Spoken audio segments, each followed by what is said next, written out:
Let me hit you with a truth bomb. The Chinese yuan will never be the world's reserve currency.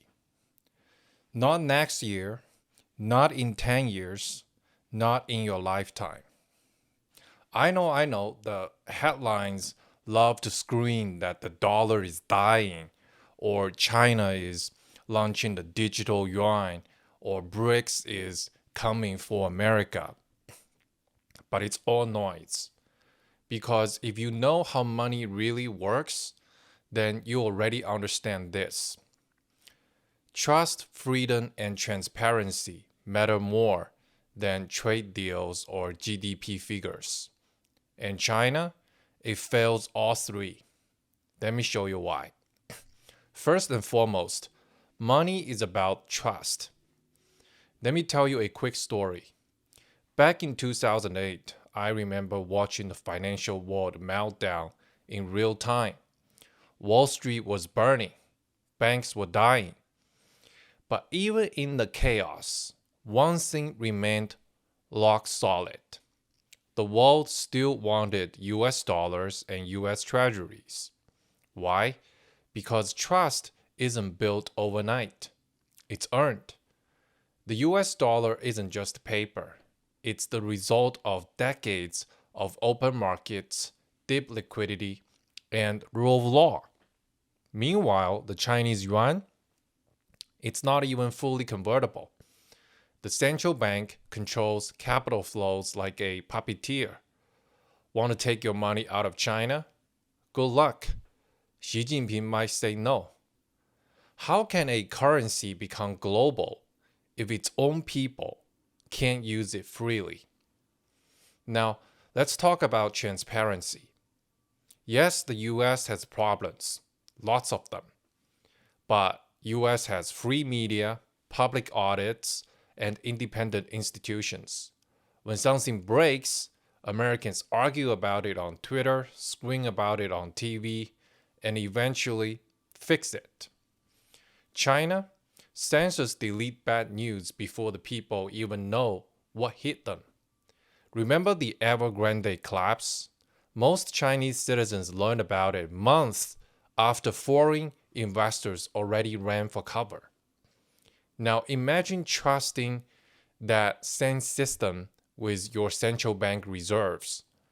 No foreign central banker in their right mind is going to move trillions into a system where data is fake, banks are state owned, and the courts answer only to the party.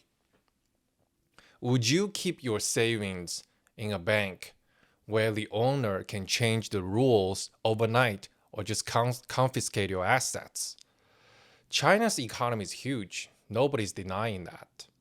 But being big isn't the same as being trusted. Reserve currency status isn't about size, it's about stability. Japan has a huge economy, so does the EU. But guess what? The dollar still dominates because it has something they don't: a military guarantee, political clout, and a financial infrastructure that reaches every corner of the earth. Every oil trade, every commodity, every emerging market bond, they all price in US dollars. China has tried to change that. They created the petro yuan. They offered BRICS nations currency swaps. They backed countries to hold yuan reserves. And still, to this day, less than 3% of global reserves are in Chinese yuan. Let's talk about capital controls. Imagine if you're a foreign investor. You buy some Chinese bonds. But when you want to pull your money out, boom, there's a rule change. You're stuck. This isn't hypothetical. It happens all the time in China. From Hong Kong to Shanghai, investors have learned the hard way. The Chinese Communist Party makes the rules, breaks them, and rewrites them whenever it wants. That's not a currency, that's a casino. And no one trusts a casino with their national reserves. Here's the biggest irony of them all. Even the Chinese elites don't trust their own currency. You think China's billionaires are hoarding Chinese yuan under their pillows? Hell no. They're funneling wealth into overseas real estate, offshore trusts, and Western assets the moment they can, because they know the truth. If you are rich in China, you're just one political purge away from being poor. Why do you think Xi cracked down on capital flight? Because money was running for the exit. Even the people at the top are trying to get out of the Chinese financial system. A true global currency starts at home. If the CCP can't convince its own rich and powerful to trust the Chinese yuan and buy Chinese assets, how the hell will it convince the rest of the world? Let's also not forget about China's weak yuan strategy. Over the last 10 years, the Chinese yuan has lost major value against the US dollar, at least 15%. Why? Simple. China devalues the yuan to boost exports. A cheap currency makes Chinese goods cheaper abroad, but it destroys trust in the yuan as a stable store of value. Nobody wants to hold reserves in a currency that slides every year. That is not sound monetary policy.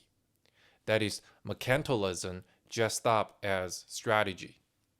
And it's a major reason why central banks around the world still stick with the US dollar.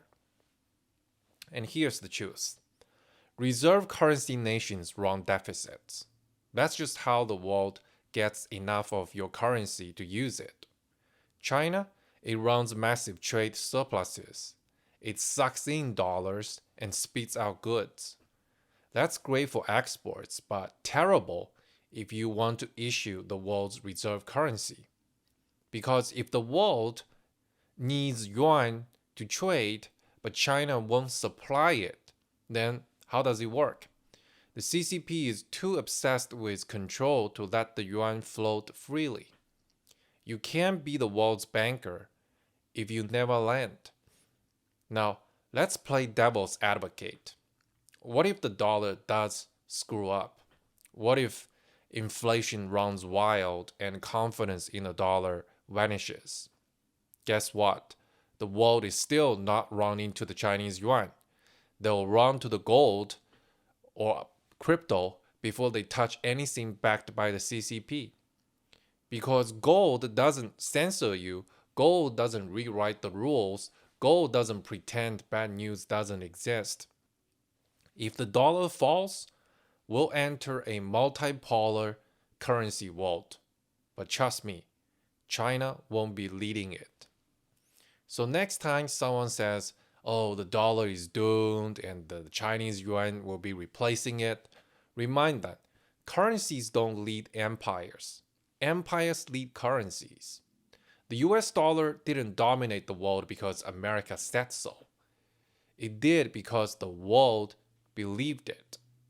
And no matter how many times China builds its own version of SWIFT or launches a digital yuan, belief cannot be forced. Trust cannot be faked. And until that changes, the Chinese yuan will never replace the dollar. Subscribe for more Choose Bombs and leave a comment. Would you trust your life savings to the CCP?